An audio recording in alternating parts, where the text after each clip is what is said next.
why these randoms keep getting jobs. Don't worry about it. I'ma say it. I can't wait to say it. I love it. I love it. Go.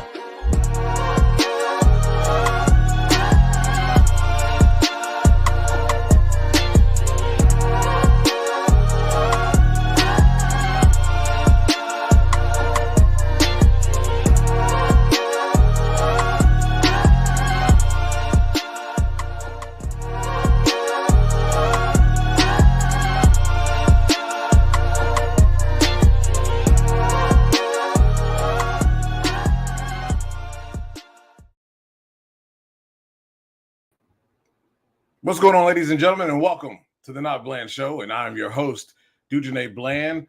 And today, as we always are, we are powered by sportsjourney.com and Everything Nitro, and sponsored by Drag Race Bracket Bonanza. Yes, you can win prizes. You should get in the game, as this is a free bracket pick'em game. It's simple. It's even more simpler than NCAA brackets. maybe not. Not the way my ledger looked this week.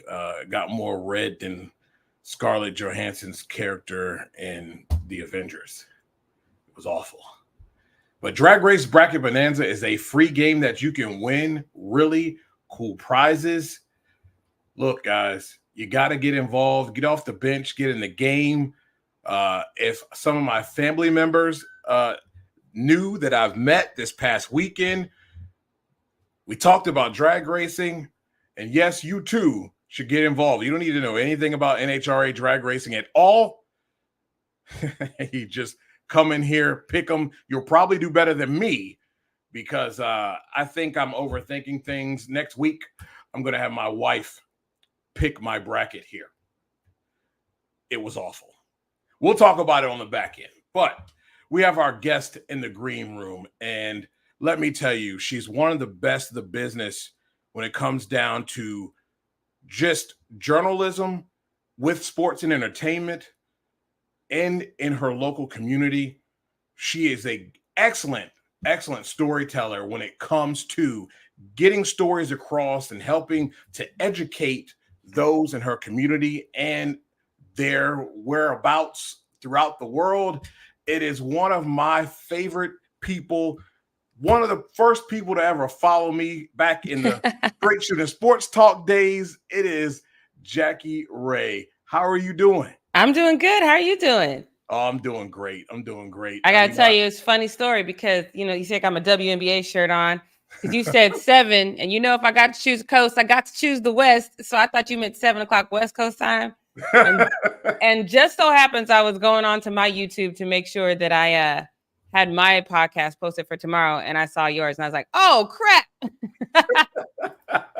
Yeah, I should have specified. Yeah, I'm on the East Coast, even though I root for teams on the West Coast.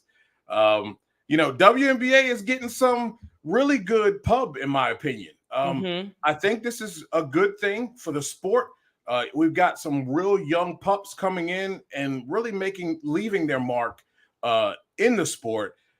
We can't deny what Caitlin Clark is bringing to the table, but let's be real. I mean, there's nothing malicious going on with being fouled here. I mean, I just watched a game here with her in it. I believe it was the Chicago Sky. Yes.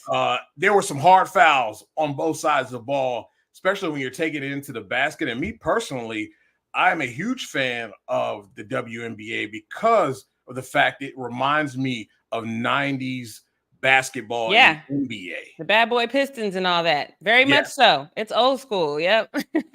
And I mean, I think that what we're seeing here is the game being elevated to another level. Now, we have to agree, right? There's people that are new to this. You've been covering this thing for a very long time. I know Nick over there, he's been covering it for 15 years. This league's been inception for 27. I think what we're seeing with all these new yackers about WNBA who's never covered it before is the simple fact that they are new eyes and they really don't understand the whole history of this particular league. Yeah, I'm going to take it a step further, and I know people don't like when I talk about this, but because I'm a journalist on both sides of the ball, I cover sports, I cover news. So some of the deep dives I've done as far as news is concerned has really, if y'all have watched Handmaid's Tale, you already know where I'm going with this. I feel like we're a step away from Gilead. And I feel like a lot of the fans, unfortunately, I had said I was never going to go on Threads because I'm like, I don't need another damn social media platform. But I had to leave Twitter and I had to go over to Threads because I've literally have had grown men, and I mean grown, like should be hanging out with my dad grown, like white men all in my DMs telling me the only reason they're watching the WNBA right now is because Caitlin Clark is not Black or gay. And while I would like to think that's a one-off and these are just old people, it's been very much a similar message. Even with Monica McNutt, shout out to her because she called Stephen A. Smith out because Stephen A. Smith very much, everybody's like, oh, I've been watching. You haven't been watching Stephen A. Smith as long as I have. I can promise you that. I can promise you that. I don't know who you are, but I can promise you ain't been watching that man as long as I've been watching Stephen A. Smith. And yes, he has mentioned, he's definitely mentioned Candace Parker is my GOAT. So he's definitely talked about her a lot. I appreciate when he does that. He obviously talked about Brittany Griner coming into the league. He exponentially more talked about her when she was arrested and was in prison in Russia. But as far as consistent coverage and consistent interest in the WNBA, Stephen A. Smith has never had that. And if he did on his platform, even his personal platform, that would have meant so much to the WNBA.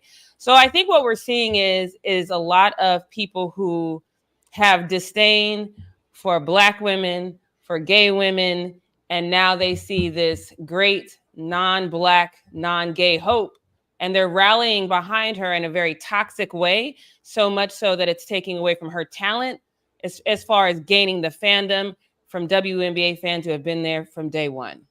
Yeah, I don't like the greenhorns. I mean, we've got folks on MSNBC that ain't never talked the lick of basketball. I don't even know where some of these women have come from. And they're making comments on things that it's erroneous. Like, do you not watch basketball, period? And do you not watch? Obviously, you just started watching WNBA because this game has been physical from day one. Yeah.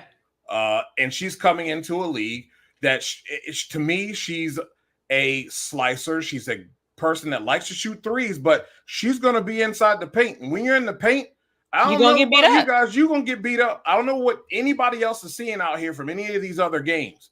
But listen, when I was playing, I wasn't that good. I was great at defense. You bring your behind in this paint if you want to. that was my job, and I was good at it.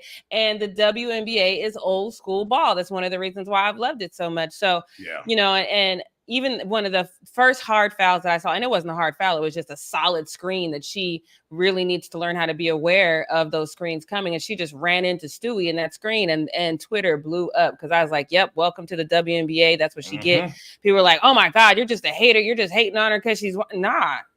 It's because did y'all see what they did to Candace Parker when she got in the league? What was happening? Exactly. It wasn't this same vitriol going on when that was going on. I'll even say, I didn't even want to bring it up, but Angel Reese got Braun Strowman clotheslined, and nobody said nothing. She didn't even say anything. And that's the other thing that, you know, I'm seeing Caitlin Clark, and there's part of me that's like, man, is this who she is, or is this how she's being coached to be? Because she'll sit on that desk after she's had a real physical game and she'll be like, I don't know. I just feel like I'm getting beat up and I don't think it's right. I don't think it's basketball. She's playing the victim. Whereas Angel Reese is like, nah, this is basketball. Right. And it's a very interesting, different, not only in the way that these women are perceived, but the way that they are protected. Because nobody's lifted one finger to try to protect Angel Reese from anything. No, they've tried to bury her, and I will applaud. I forget the name of the show, But I will applaud them for playing the whole presser, because there's been a lot of people out here playing the presser, and they playing whatever they want to fit their narrative. And there was a lot more said in that press conference, and I was happy that they did that, and it was on ESPN. It'll come to me later. But I'm happy about that. I'm tired of people trying to pick and choose what they want to use to try to fit a narrative that they want to try to push. Personally, I don't think there's any, there's no vendetta. There's nobody out to get Caitlin Clark. I think she's a small player, and she loves to be on the outside, but she does have a quick step to the basket. But you have to understand, when you go down there, it's go up strong. If you're gonna go up weak, they're gonna tear you up down there. I mean, that's one of the things that I've said about her game. Most players, as they evolve, you have these inside players that will evolve to the outside. It's difficult to evolve from the outside in. That's just not a thing. Which no, but she did say that people are turning it because of her too. That was interesting. Yeah. I don't be specific. What did she say? What were you referencing to there, Dave? Yeah, because I don't know. I didn't fully understand what you were saying there, Dave. But anyway, it's difficult as a journalist because, I had asked her a question and I phrased it in a way that I tried to give her an alley-oop. Talking about Reese. Oh, he's talking about Reese. Okay, gotcha. Yep. Yeah. The problem with the W in general, and when I say problem, I mean specifically for Caitlin Clark, because this is one of the things that I love about the W is it is on the cusp. It's always leading the way when it comes to social injustice, social issues, things of that nature. These women are not quiet. They hit things head on. What was it? The Atlanta Dream had a whole politician had to retire because of them. So these women, they don't play. So. Right. So when I ask her, let's talk about these narratives, and she says, "Oh, I'm not even on social media like that." Right after we see the WNBA draft, and she's on her phone the whole time, and then it's kind of like, "Oh, okay, so this is the game we're gonna play." Okay, cool. Then how did you see see Antonio Brown's talking about you in that manner? How did you see that if you weren't on social media? Right. Come on, man. Right. Let's make that make sense. But okay, cool. That's what we're playing. Cool. Look, I think this is a indoctrination into the league, and you either are going to toughen up, or you're just gonna fizzle out. And I think she has too much talent to do that. I don't know if she's being, like you said, I don't know if she's being coached to be this way at the end, but I don't like trying to get sympathy here. You earn the Jordan, LeBron, name the star type calls in the paint. You haven't been here long enough to even remotely get any of those type of accolades yet. You haven't done anything. Okay? And like I tell people, if you want to spin a narrative, instead of spinning this narrative that the league is jealous of her, because why would they be? Right. Spin the narrative. Watch how she is with her team. That's what nobody is watching, is how disconnected she is from her team. I have noticed that. And that's why I felt like there's a lot. I think she would be in more rhythm and things would come a lot quicker for her if there was that team camaraderie and gelling. And I just see her kind of standing on the outside. Checked in. Yes. Mm-hmm. Mm-hmm. Even when I've seen them like dancing together, she's on the outside. Okay, wait, do y'all think that this follows the adage, there is no bad press, and getting people to talk about and tune in? Yes, I do. There's no such thing as bad press. I've always said that. You don't believe me? R. Kelly's sales went up right after he went to jail. There's no such thing as bad press. That's probably a bad example, but it's a factual statement. His sales went up like 110% after he went to jail. So when you're talking about money and getting eyes on you, there's no such thing as bad press. Yeah, I think it's all good. And Scott, thanks for tuning in, buddy. I think it's all good. I think this is great for the WNBA. It's getting new eyes onto the sport. I mean, we're seeing with Caitlin Clark in this new draft class, we're seeing tickets sales up. We're seeing arenas being filled, and this can only vote well for the entire league, because I'm in the favor and I'm pushing for WNBA players to be played or be paid as their counterparts. It's going to take some time. You know what I Yes. mean? It's not. And first of all, when WNBA players ask for that, they're not asking for equality, because it's going to be, I don't know if I'll see the W get to the point where the NBA is in my lifetime. Yeah, I think I'll see it right. get close, but they're asking for, equity. Like, let's do better with this revenue sharing. But in order to be better with revenue sharing, there has to be more demand for like merchandise and things like that. So some things that you guys might not know that I get to see from, because I'm in it. The WNBA is doing an amazing job of understanding that these young people have the eyes. So they are really opening up the market. Cameron Brink out here in LA is freaking everywhere. She is everywhere because that's a demand on her. That's a demand to not only bring eyes to the LA Sparks, but to bring more eyes to the league. They are running these kids to the ground, and then they have to go on the court and perform. So we got to give them grace, but this draft class is definitely going to be the draft class that changes things for the WNBA. Yeah, I think so too. And the league it's in early in its season, but man, I'm gonna tell you, the Sun are not playing right now. Okay, they are not playing. They are 8-0. They are undefeated, home and away, leading the league. And I really like the Liberty are playing well at 7-2. Minnesota's playing well at 6-2. And then you look at the lower tier of the team: Seattle, Atlanta, Las Vegas. Las Vegas is always going to be in there, but don't forget, Connecticut was on the cusp last year. And so now they've got this chip on their shoulder, and they're one of the oldest teams in the league. They don't have a rookie. Yeah. So they don't have to go through these growing pains. They understand who they are as a team. They understand the vision. They're all determined women who want to get over that hump. So not to say that there's anything wrong with having rookies, but when you got a bunch of vets, I had Olivia Nelson-Ododa on my show. She's a center. She's in her 3rd year. She is the youngest person on the team. So she's like the rookie. She's like, it's weird to me because I was looking forward to not being the youngest person. She's like, but here I am, So when you are older, there's some good stuff that comes with being older and understanding the mission and not being, you've overcome that learning curve. So it's going to be interesting. I'm very curious to see how they feel. Like, that's been the thing with the W, because they have these stretches where they're 7-8 games on the road, and that takes its toll on the body. It takes a toll on a team. So it's interesting to see how teams look at the tail end of the season, because there's literally a moment. I was fixing my calendar the other day.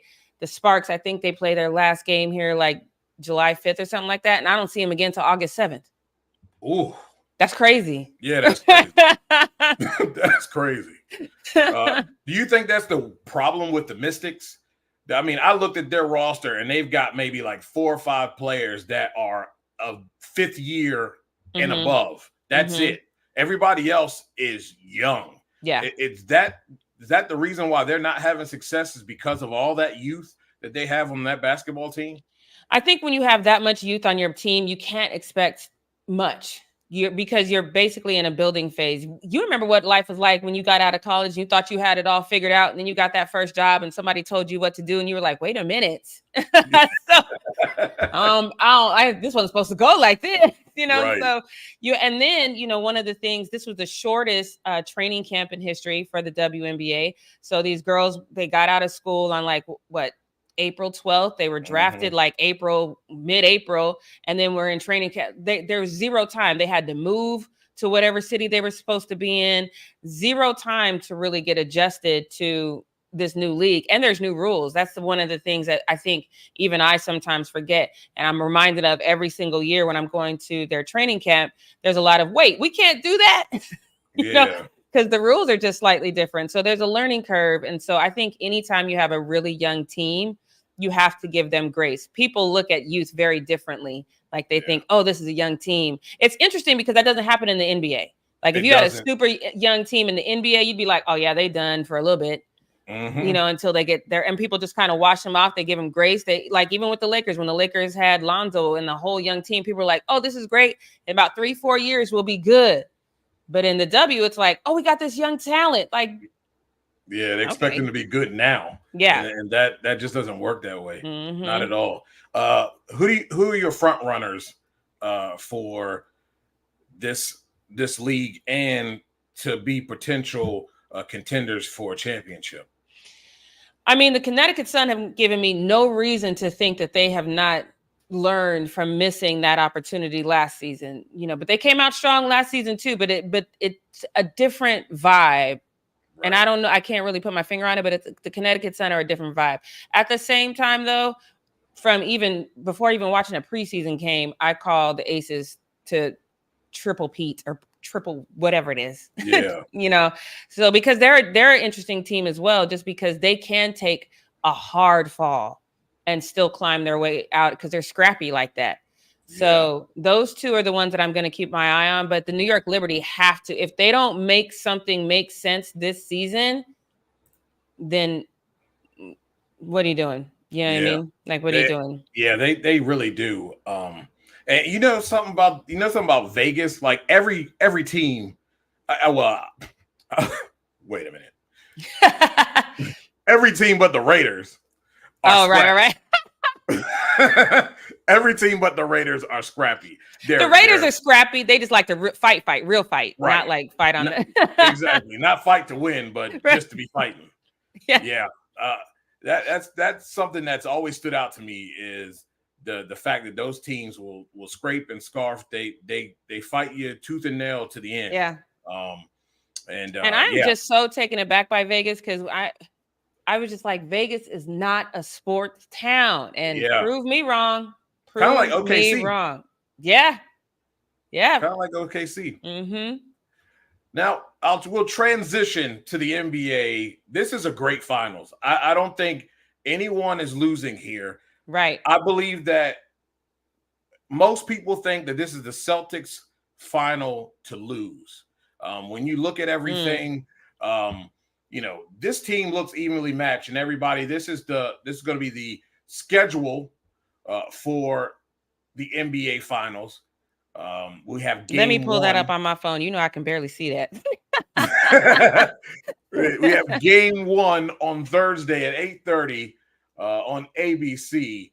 I'm looking at this thing and I'm thinking, as I've looked through the stats, defense, whoever plays the best defense and does the best on the offensive side rebounding wins this ball game. Right. And they have to minimize turnovers as well. Yes. Minimize turnovers. The rebounding is especially not just defensive. It's going to be those offensive second chance rebounds where they can reset that clock and kind of change the momentum back in their favor. It's going to be the intangibles. Obviously, scoring is going to be scoring, right? But you have to make sure that you are playing on ball the entire game. And your goal has to be to keep the possession, because I think this is going to be one of those series that it's going to come down to the last team that has the ball. Yeah. I mean, look at we're looking at team comparisons in the regular season. That's this crazy. Team is absolutely, I mean, we're virtually even here. Mm-hmm. So it's going to be an all-out brawl. Absolutely. And I think it goes to 7. I really do. That would be great. 7. I would love to see this series go to 7. My reasoning on this is because I think the Dallas Mavericks don't get enough credit for the defense that they play. Yeah. And their bench is consistent. They're deep, but they're very consistent. When you look at the other side, it's Tatum, it's Brown, and sometimes we'll get consistent play out of the bench. Right. And then we have to worry about Tatum going missing in action and needing the search party for him sometimes.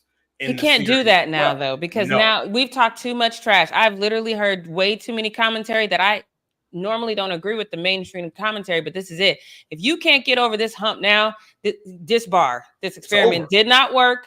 Scatter. You know what I mean? So there's no way you can come back and run this back again. Because him going missing is all mental. So he has to stay focused. Like I said, it's going to be whoever stays on ball the most, whoever is hyper focused on. And I like to see go back to the basics, because a lot of time people are taking that shoot and falling back. That's the other thing. Not to go back to the WNBA. Watch how many girls take a shot, follow their own shot, get their own rebound, and put the bucket up. Exactly. It's those little things that you learned in Pop Warner that you forget that are going to make the difference, but you got to just stay consistent and keep your eye on the ball. I love Jason Tatum. I think he is a great player, but I do think far too often, especially at pivotal moments, he gets in his head to a detriment to himself and his team. Yeah. So he's got to stay focused on just getting that trophy, which I love Jason Tatum. I love the Celtics. I just hate the city of Boston. So I'm torn on this one. Especially being a Laker, like right. I hate the city of Boston. And nothing good happened in Boston for us. Nothing. Not a thing. I like Luka, and I think Kyrie is the X factor. He's going back to a team that he played for, playing against them in this finals. I think Kyrie is hungry. I also give Kyrie a lot of credit, to all you people. What do you mean, you people? All you people that talk negative, talking about this man was crazy and all this other nonsense. I mean, he can be a little crazy, slightly. But he's my kind of crazy. So it's all right. It's all right. He's got it done. And I think with him, though, the reason why people think he's crazy is because they're not using their words. I think what people mean when they say he's crazy is he's always wanted to be the number one when God has designed him to be the number two. Yep. And this is the first time he's embraced that. And that's why he is having their relationship. I'm sure LeBron is sitting back watching this like, hold up. I invited you to my house. I took you on trips. Like, what is happening right now? Right. Yeah. I mean, and that's a good point because he's played well in that role. Mm-hmm.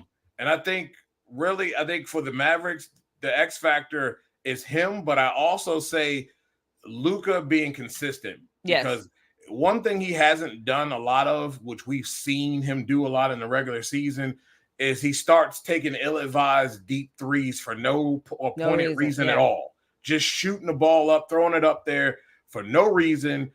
It's just like, huh? Why? Why are we doing that? I feel like what I've observed from him is if the team goes on a run, even a little tiny baby run, that triggers to him, I got to take a three, even though I'm not good at it. That's not his shot, It is not. And so, but that's a coaching thing as well, too. Sometimes you just got to tell these kids, like, what the hell? Come here. Let me holler at you for a minute. Don't do that. Sit you down for a series. Yeah. And we just don't do that anymore to the stars. Phil Jackson would, if he was still around, he was definitely like, he had no problem benching stars if they weren't acting right. But I think Luka will be okay because I think between him and Kyrie, they'll keep each other in check. I really love their relationship and their tandem. Me too. So who you got? Okay, so my heart belongs with Kyrie. My heart goes with Kyrie. I do love Jason and Jalen a lot, though. But again, it's Boston, so Dallas. I'm going with Dallas, too. Okay. I'm going with Dallas in 7. 7. I think this is going to be a brawl. I think we're going to see one of the best series in the NBA Finals that we have seen in a long time. And it's going to be long, drawn out brawl. It's going to be a lot of body shots, and it's going to take somebody to throw the kill shot in Game 7. Kyrie can do it. He can do that. He can hit that kill shot. I think if it goes 7, it's going to end up going overtime in that 7th game because they both going to be so tired. They're going to be so tired. But it's good. This is, I have to say, the whole entire NBA Finals have been fantastic. And it has been a lot different in years past. Of course, it's not the same defense and all that stuff that we loved in the 90s, but have to give credit where credit is due. And the games have been very, very good. And we're ending very entertaining. With best scenario possible here with these two teams. So I'm excited for it. Jackie, tell everybody where they can find you at and what you have coming up. Yes, you can follow me everywhere at Jackie Rae TV on Twitter, Instagram, Threads, YouTube. I have my own show called The Jackie Rae Show, which is that little thing behind me there. I have been on hiatus because I used to write for the Long Beach Post, but that went under. So now we're building a whole nother platform. So I've been on hiatus working on other stuff, but slowly but surely getting JackieRaeTV.com up. There are articles. If you live in the California area, I also do news in this area. So not just sports. So check that out. But tomorrow morning at 10 a.m. Pacific Standard Time. What's that for you? Like 1 o'clock? 1 o'clock. 1 o'clock. So 1 Yep, o'clock 1. Eastern. 1 o'clock Eastern. I do a sit down with Olivia Nelson Ododa. But before I get into that sit down, I talk about how you can tell based on this Kennedy Carter situation and nobody knowing who she is as a player, how you can tell how these fans don't know a damn thing about the WNBA. I will be watching. Yes, so check that out. Look, Jackie, I am always in awe how you continue to elevate. I call my former co-host the boss. You, my friend, are the CEO. The things that you do and the continuing pounding the ground, like I had in the Instagram post, all black everything, and I appreciate your grandstanding for us. It is much appreciated. Always. Continue to do the great things you have been doing, and I'm always following. I appreciate you. We have to come back and talk about the WNBA later in the season. Yes, absolutely. All right. I appreciate you. Thank you, Thanks Jackie. for having me. You're welcome. All right. Talk to you soon. Later. Jackie Rae, everybody. She's awesome. Really love having her on. And now, before we get into our drag racing part of the show, yes, ladies and gentlemen, I'm going to tell you again, our sponsor, Drag Race Bracket Bonanza. Look, it's easy. Pick your drivers. You win cool prizes. How simple is that? And you sign up and it's free. Great week this week in Epping. Wow. What a race. Thanks to the people in Epping for coming out and supporting and packing the house. We'll get here, and I'm going to do this. I'm going to do this right now. I'm not really happy about sharing this, but we're going to share it anyway. We're going to share it anyway because it's ugly. And I'm sure some of you are probably in the same boat as I am. My guy, I'm telling you, this was tough. It was tough. And what can you say? Here we go, guys. Ledger's ugly. This ledger's ugly. Look at that. Look at that. So one thing was I did this like at 11:30 at night. The first time I did it, I just gotten back from the union. I had to leave in the morning. So I was trying to get this done so I wouldn't forget, thinking about traveling. In my first inception, I had John and Austin in the final. When I went to go, complete it, I accidentally exited out and reset everything. So you know what happens with that, right? You get kind of scared and you rethink things and you overthink it. And then all the next thing you know, you're in this thing of changing everything up. Well, yeah, this is where it got me, guys. Red.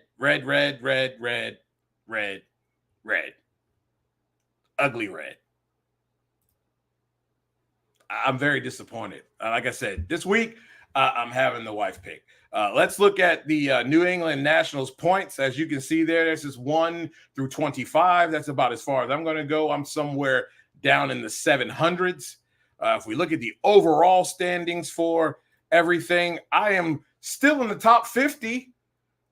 But, man, talk about free falling. Jeez. I was 13th a few weeks ago. Nosedive. Here's your 1 through 28, though, in the overall. And ugly. Dave says, I don't know much about sports, but I think the best strategy for any team is to score most points. Exactly. Those with get the most points win the ball game. It's that simple. That simple. Drag Race Mayhem says, the Caps Hagen run was a coin flip, near impossible to predict. Yeah, I agree with you on that. And it's always a coin flip with those guys when it comes down to that. But man, I'm hurting. I don't know about you guys, but I'm hurting. And we're going to try to regroup next week.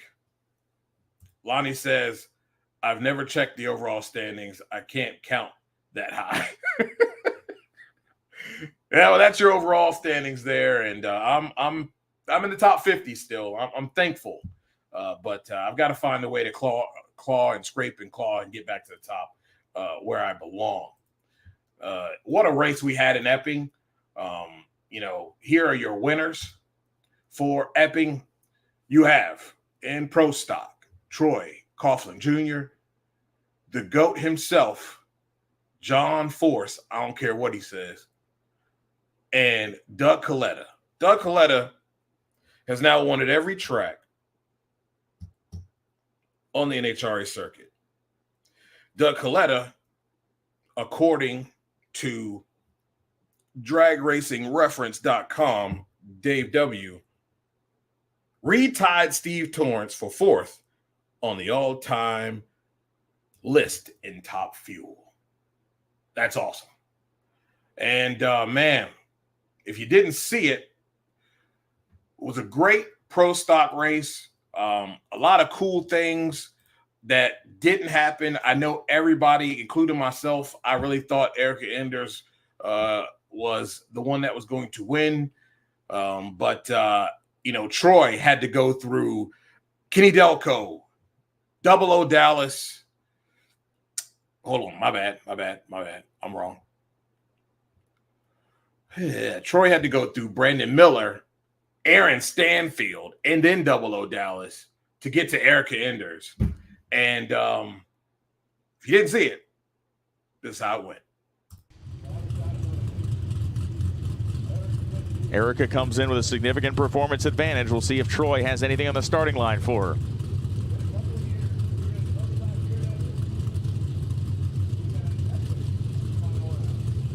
Coughlin second to stage. Snaps off the line with a 13 light. She was 0.38. He's got himself 2.5 hundredths of a second. Is any of it enough? It is. He did it on a whole shot. 6:58.4 beats a 6:56.3. Troy Coughlin Jr. picks up career win number 5 in Epping, New Hampshire. His first victory since the 2023 Mile High Nationals. Well, Paul Laurenti and I are surrounded by the yellow and black here of Jegs and Troy Coughlin Jr. Seen Paul hand him that Wally. Troy Coughlin, this is the first time you've picked one of these up since last year in Denver. You told me you needed to tighten up your package. You did. These guys here did the same for you, and you won on a whole shot by 4th thou. How good does that feel?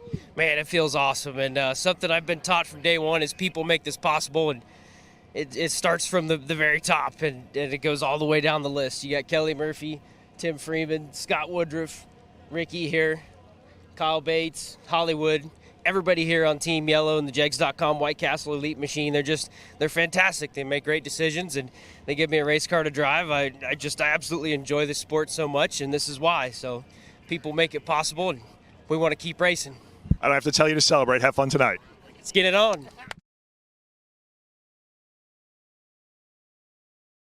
They definitely celebrated. There's no doubt about it. The black and yellow gets it done for Elite Motorsports. Troy's been on the cusp of getting a win here, and it was nice to see him pull it off there in Epping. And here is your pro stock points 1 through 12. Take the ticker down. Dallas Glenn, number 1 at 619. You see Erica Enders in second. She's 44 back. Greg Anderson, 50 back. Right on Erica Enders' tail. Jed Coughlin at 449. Aaron Stanfield 5th. Tucker 6th. And Troy is 7th. He needed that win badly. Needed it badly, and he got it. You see the Quadras, Brandon Foster, David Quadra, Kramer, and Eric Latino in 12. And I'm only showing the 12 because we have participation trophy stuff. So that's why I'm showing it. Sorry. That's what we're doing. I really enjoyed Pro Stock. It is, I know it's, Elite versus KB, but man, it's awesome. I hope some of this behind the scenes talk and under the breath talk comes to life. It's only going to be better for the class. It makes fans get vested in their driver and go hard for them. it creates a whole lot. Look at what it's doing for Pro Stock Motorcycle. Dave W says people are surprised that Force won Funny Car, but he has 3 wins and 2 runner-ups at the 11 national events at Epping. Yeah, I wasn't surprised. I really wasn't. That car's running very well, and we're going to get there right after Top Fuel. He said, in short, he's been to the finals and nearly half of events run there. Yeah, it's pretty awesome. Yeah, Brandon at 9. It is a pleasant surprise, and we will be talking to Brandon Foster on the Competition Plus Power Hour at 9. So come on over after that, after this show. Get yourself a snack and something to drink, and come on over and join us. We'll be talking to Brandon Foster about his season and how he has been a pleasant surprise there, showing up there in the 9th place in Pro Stock. Drag Racing Mayhem says, while Force reaction times have been not where they need to be considered elite, his team has mostly covered the ET-wise. Yeah, you know what I mean? Hasn't been the best for him as far as reaction times go, but you know, when you got the car and the car's running well, you know, ain't nothing you can do about it. Your crew chief makes up for maybe what you lack a little bit on the starting line at times. Well, Doug Coletta gets another win, ladies and gentlemen, and a much needed one. Now he's covered every race that's been run in the NHRA. He's won every one of them. Epping, what a place to win, especially with the pack house and all. Doug Coletta had to go through Farley. He had to go through Tony Stewart, who I thought was running better this weekend. You know, a 384.1 beats a 384.8. That was a very close race. That 329.67, he needed all of that because he was 060 on the tree. Tony was 055 on the tree. Not much, like it wasn't like killer, but he needed a little bit of that speed on the back end. He beat Sean Langdon, his teammate, 388.8. Sean was 033 on the light. He was 384.8, 067, but he needed every bit of that 330.72 miles an hour to get that W, which puts him up against Tony Schumacher in the final. And it went a little something like this.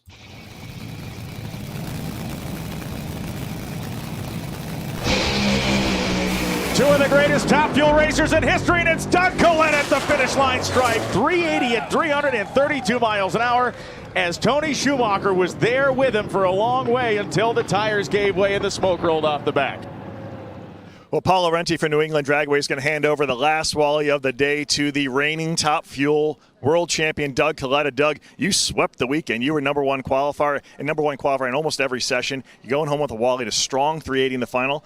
How good does that feel? Yeah, no, it's incredible. You know, we had a tribute to my cousin Scott yesterday, and this one's definitely a tribute to him and Connie. And, yeah, it was just, you know, Alan and Mac and my whole Mac Tools Toyota RevCam team.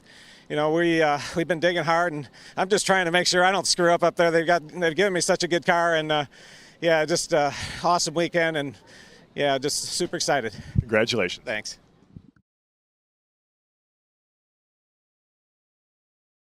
It is Doug Coletta's second win on the season, and man, looks good. Can he repeat? Can he repeat the championship?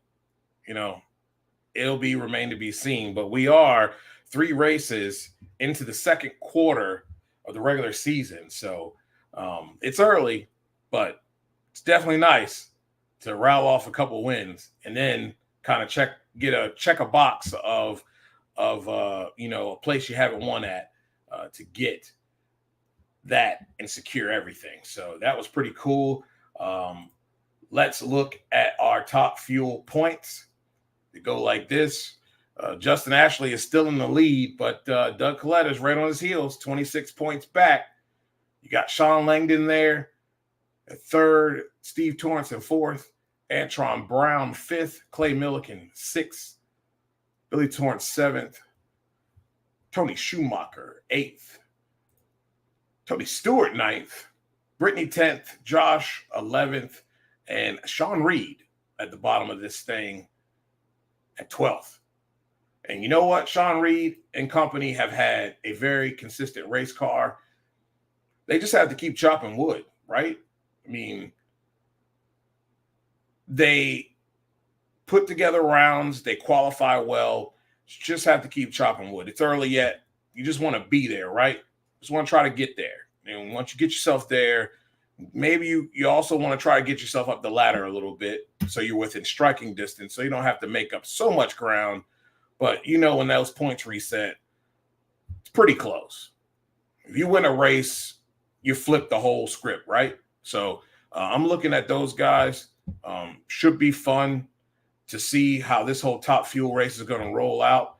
Alani says, shout out to the fans in the stands, 4 or 5 deep at the fence too. Absolutely. Yeah. I mean, people can talk about the venue being small and all that, and that's great, but this is the first time they've packed it out in that fashion in 2 days worth.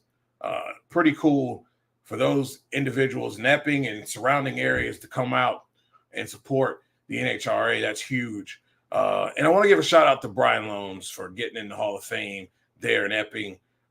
Well-deserved, a guy who really campaigns and champions for the NHRA, a very good announcer who knows his stuff. Yeah, super cool, man. Congratulations. And Lonnie says, go Clay. Yeah, another team that has really gotten into a rhythm. Now they just have to carry it on to get themselves to the final. Jimmo's got that thing tuned up. I think we talked about the last time he was on this show, they thought they had figured some things out. And when we came out the next race, they proved that they thought they figured some things out. And they've been doing that ever since, qualifying well and making some good passes in early rounds. Again, this class is deep. It's tough. It's anybody's race, any given Sunday. And, again, another team that just has to keep chopping wood. Drag Racing Mayhem says NHRA just works better at a smaller track, needs more small tracks, less super tracks. I agree. I don't know if you guys are, or have been, or you follow South Georgia Motorsports Park on Facebook, but boy, they were bidding and making their case. They were showing different shots of Epping and asking fans to weigh in on whether they want this here at South Georgia Motorsports Park.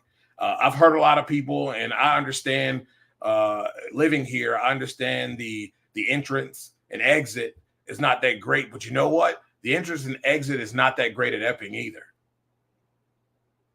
It's not good at all. You have to have somebody to. I think there's been times where people have been picked up in traffic. Drivers have been picked up in traffic to get to their pits on time. Lonnie said it's 6th, the highest Clay has ever been in the standings. I don't know. That would be a question for Dave W., and I'm sure he might have an answer tonight, or I might be able to get you that answer later on tonight or tomorrow.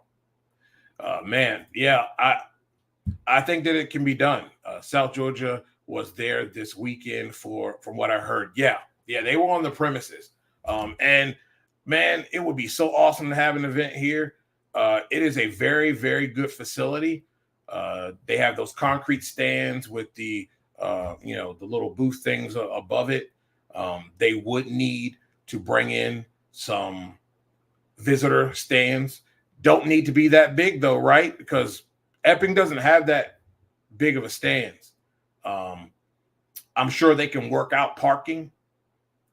I'm sure they can work out, they have enough room for the pits, all that good stuff. Because, you don't have to have everyone here at all. It can be a national event that maybe features, just Nitro Pro Stock. Being that it's close, maybe you can still have Pro Stock Motorcycle here, pro mod. You don't have to do everything, but I think there's enough room to do that. I think they'd be willing to bring in some stands and do that, some upgrades. But it's a very, very beautiful facility. It's a nice racetrack. And boy, people here like me and my camera guy here, Fred Warner, would love to have a national event here, local for us, in a small venue like Drag Racing Mayhem was talking about. Drag Race Mayhem says, nor is the traffic at Maple Grove great either. Yeah, I've been there back in the day. As a kid, I've been there, and yeah, it's not that great. I didn't know if it had changed or not, but I don't think it did, and you proved that. He says, not aware. Wasn't the situation at South Georgia really bad? Like, yes, it was. They are under new management, have been for a while now, and they have been doing an excellent job of, with the facility, the events. They've done some small upgrades. It really is in good hands. The problem is the surrounding town and those who own the land around it. That's been the issue. That is the issue. And I think there would be some curfew things that they would have to work out in order to have a national event there. I think we talked about it with the owner of No Problem Raceway, and he knows a little bit about those people who own the track there. And we're living here. We understand and know that it's been a battle with those who own the land around South Georgia Motorsports Park. And they used to have people within the, town government that had their back, and they're no longer there. So not sure what those situations will be, but where there's a will, there's a way, right? And you can find a way to get a national event there. Here you go, Lonnie. Clay has been at least fifth in the points after the first Las Vegas race in 2022. There you go. Our stat guy, my stat guy, your stat guy, Dave W., with another great stat. Well, we move on to Funny Car, and yes, it was quite the event in Funny Car. I don't know if anybody saw the beginning when John comes out, when Matt Hagan's out there and gets an autograph. I thought that was great. And then he carries it the whole day. Both of those John Force cars are running well. It was anybody's race, in my opinion. John, what a day for him. Gets Buddy in the first round. I'm going to have something to say at the end of this. It's going to be my Let Me Talk to You segment. John Force gets Blake Alexander, another consistently good car that can be tough, gets around him, gets around J.R. Todd, which I thought had an opportunity to get to the finals and possibly win. And then it's an all John Force Racing final. And like to hear it goes. Both drivers now in pre-stage the Funny Car final. An all John Force Racing affair. He's in deep.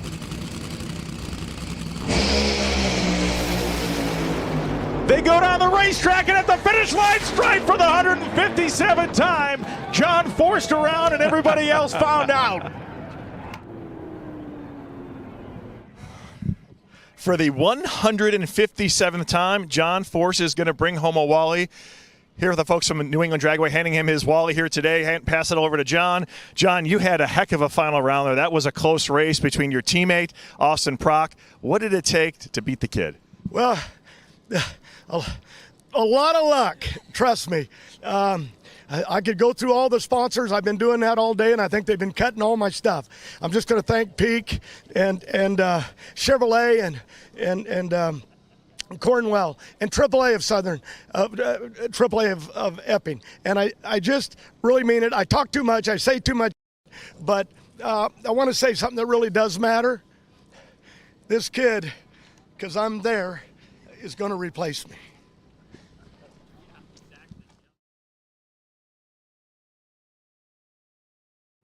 You see, Austin got choked up on that one. And yeah, I mean, I know everybody thought it was a big surprise when he said that, and he was in his emotions. I don't like hearing that. I'm a John Force kid. I had nothing but John Force stuff, model cars coming up that you could buy from the racetrack. I was a John Force kid when John Force wasn't winning nothing, but he was burning up a lot.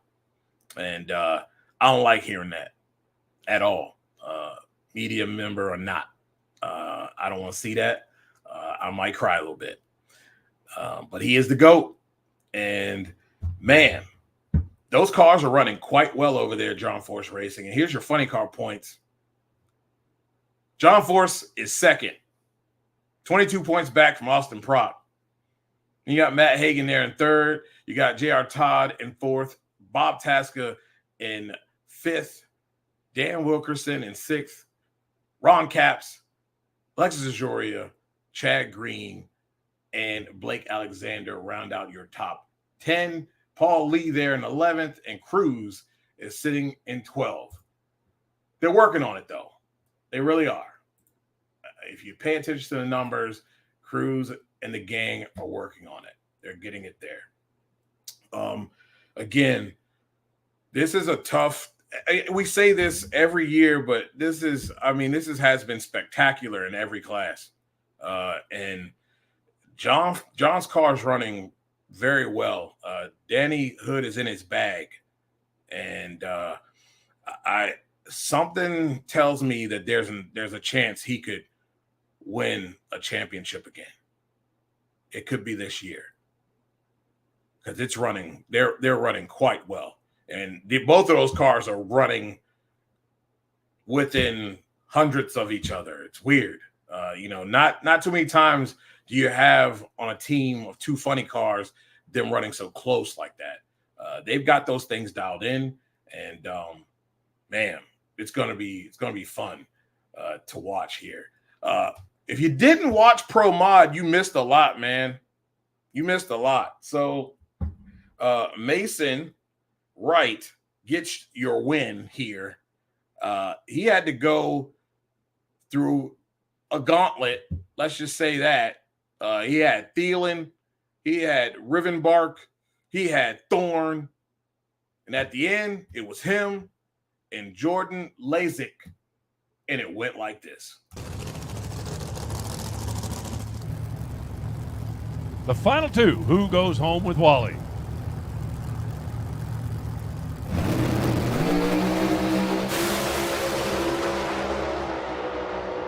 What a great way to close it out. If your name is Mason, he runs 574, 249. Jordan runs 573 at 254. Mason moved first with an 0.47 reaction time. And the elite folks are going to get a double. So Mason Wright is now an NHRA Pro Mod victor, and he's going to get his Wally here from the folks in New England Dragway. Mason, this was your first final round, and you won on a hole shot. As a driver, doesn't get much better than that, does it? Oh my gosh, this is my first win ever. NHRA, anything, top sportsman, super gas, anything, and I did it in Pro Mod. God, I love this. His sport's awesome. Congratulations. Thank you. Congratulations, Mason Wright. He doubled up for Elite. He is now 7-3 round win-loss record.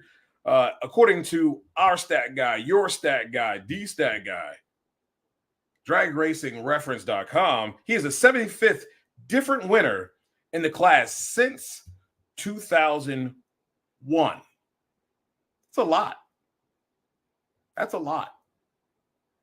But pretty cool. 75th, and that was his first. And here is your Pro Mod points, according to DragRaceCentral.com. Mason Wright, right there, number 2, right behind Jose Gonzalez. Come on, man. All he's got to do is just keep chopping wood, right? He'll be right there at the end. That's a gauntlet. That's a gauntlet of people on that list right there. of Pro Mod drivers. And we move on to Bristol, baby. It's going to be a fun one. It's going to be a fun one. We've got 16 top fuelers for the Thunder Valley Nats. We got 17 funny cars. It says 19. Obviously, Camry Caruso is on the list. I don't think she's coming back just yet. So we probably really have 18 pro stock cars, 15 pro stock motorcycles. Like, somebody can't pull up on them and give them 16. I know somebody can come out there. Somebody pull out a bike from somewhere. Give them a full field.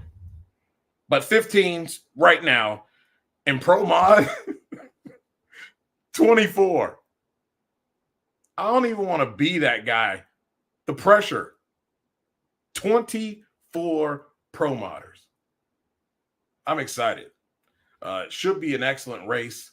Coming into this thing, man, I'm really looking at a lot of guys on the cusp. But I'm going to tell you, when I look at this thing in Top Fuel, I'm looking around, Steve Torrance is 10-7, round win-loss record, 5-3 in his last 4. They're trending in the right direction. It's just only a matter of time. He's knocking on the door. He's got to get a win sometime soon. I think he has a great probability of winning here in Bristol. My next person on the cusp that I'll be watching is Daniel Wilkerson. 6-3 in his last 4. The car is trending in the right direction. They're making solid runs.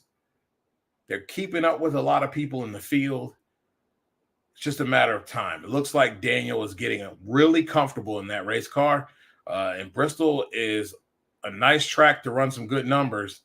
We'll see how hot it gets because that's been the deciding factor, right? He said you didn't put up the Brittany stat, 7 races, 4 round wins. 2 of them were singles. Ouch. Yeah, that's awful. It's awful. I think they're trying to find their way. I don't know how close they are. They show flashes, right? But I think Daniel Wilkerson is going to have an opportunity. And my third person that is on the cusp, is Jerry Tucker. 7-3 in his last 4. He's very close to getting a win here. Tough class now. Let's not get it twisted. It's a tough class. But he's right on the cusp there. And I'll show you the pro stock motorcycle points coming in to Bristol, baby. Obviously, Gage is at the top, and it's a pretty big gap. Just going to say that. So I'm not even going to go through the rest of them. The gap is too big. It's Gage and everybody else. I'm interested to see, though, what steps Matt Smith Racing has made in the next couple of weeks to come in here to Bristol and see if they can put more pressure on that Vance and Hines team. I think we grow another week. Drag Race Mayhem says Brittany also averages a 127 light. Yeah, they're off in every direction. From the reaction time to the ET, they're off. And I thought, again, this past weekend, we saw some flashes. They're chopping wood. And it'll be interesting to pay attention to them this weekend and see what progress they will make here in Bristol. I'm looking forward to it. I'm going to give you my picks for Bristol. So I'm going to go with Pro Mod first. And in Pro Mod, I think it's got to be a matter of time, right? Like, there's no way Lyle Barnett can continue to go out early. I think he finds a way this weekend. Where there's a will, there's a way. And I'm going to go with Lyle Barnett in Pro Mod. In Top Fuel, I'm going to go with my on-the-cusp guy. That's Steve Torrance. I think Clay is going to be another one that's going to be right there this weekend, but I think Steve-O is going to be on it this week, and he's going to get the win in Top Fuel. I can't go against John Force Racing. I think this time, though, it's the kid. AP, Austin Prock, gets the win. The Prock Rocket goes to the final round and wins. In Pro Stock, I'm going to go with Dallas Glenn. Why not? It's been different. We've been betting on Erica until Erica gives us a reason not to bet on her. And I think I have to pick somebody else. And it's 00 Dallas. But watch her make us pay and win this weekend. Dave W says, good, let's her hear the picks. So yeah, right. I'm also going to go in Pro Stock, obvious. Pro Stock Motorcycle, it's obvious, right? We pick Gage until Gage gives us no reason to pick him. It's just that simple. Drag Race Mayhem says, gonna say JR gets the win. His team is good getting down the hot racetrack. You're 100% right. 100% right. And that's not a bad pick at all. So, before we close this thing out, Let me talk to you. Yeah. So, Buddy Hall has gotten into a race car that at least we know consistently can run 4.0s. Now, I'm not really sure what issues they're having, but can we put something consistently at least in the 4.0s together? Because, I mean, I heard, people on the NHRA TV mic talk about him being a rookie, but do we forget that this guy drove nostalgia funny cars? I mean, are we forgetting that? I mean, they're just as tough as these funny cars. Fuel altereds, are we forgetting that? So I don't want to hear that crap. All I'm saying is, I don't know what we're doing. Might be having some issues between horsepower and applying that to the racetrack. But you've got a good driver in that race car, and we've seen this car be way more consistent than it has been. And I'm not going to say that it's because there's a rookie driver, because that's a load of bull crap. It's Bristol, baby. Conditions, favorable. If they're hot, they're definitely favorable for that Jim Dunn race car. So please, can we get a level of consistency and put together and string together some 4.0 runs, get from point A to point B, and give this great man an opportunity to win some rounds for you? And with the way these racetracks have been, it's anybody's race. 4.0s are winning rounds. We had 4.10s winning rounds. It's time to put it together. We're going to be in the fourth race, the last race of the second quarter of this regular season. It's time to put up now. It's time to step up the game. It's just that simple. And get this man an opportunity to give you guys an opportunity to go some rounds and possibly win a race on a hot racetrack. I know you can do it. We've seen it. We saw it last year with a driver in a car that was not fit for him. That's all I'm saying. Come on, man. As Chris Bourbon would say, come on, Seattle. Come on, Jim Dunn Racing. Lonnie says, hands D half off his red magic marker. Yeah. I'm hoping that magic marker has gone back into the cup holder, into the marker holder, because I don't have time for that nonsense this weekend. And we're going to make sure we avoid that, because I'm going to have my wife make the picks this week. Just that simple. I'm done. I got to try something new. Got to. Well, ladies and gentlemen, we thank you so much for tuning in today. I know our bread and butter here and a lot of our fan base really loves the NHRA, and I appreciate those who stuck in and listened to some WNBA and some NBA talk. Every little bit helps. And man, the support that has been given by you guys is overwhelming, and it does not go unappreciated. Again, for Sports Journey, for Everything Nitro, and for our great sponsor, Drag Race Bracket Bonanza. Again, all you have to do is sign up. It's free, guys. Win free prizes, play free. Where you do that at? Right here at Drag Race Bracket Bonanza. Well, ladies and gentlemen, next week we're free. May just be me, maybe a guest. I'll let you know. But in 2 weeks, we have some really cool guests coming up, and you're going to be pretty excited. But I'll let you know as soon as I know when we have a guest for next week, right? Well, ladies and gentlemen, for the NotBland Show, I'm Dujane Bland. We thank you for tuning in. Again, like and subscribe to the channel. Every subscription helps. Tell a friend to tell a friend to tell a friend. This is a great show, and as the show title says, ain't nothing bland around here. We keep it 100. Good night, everybody.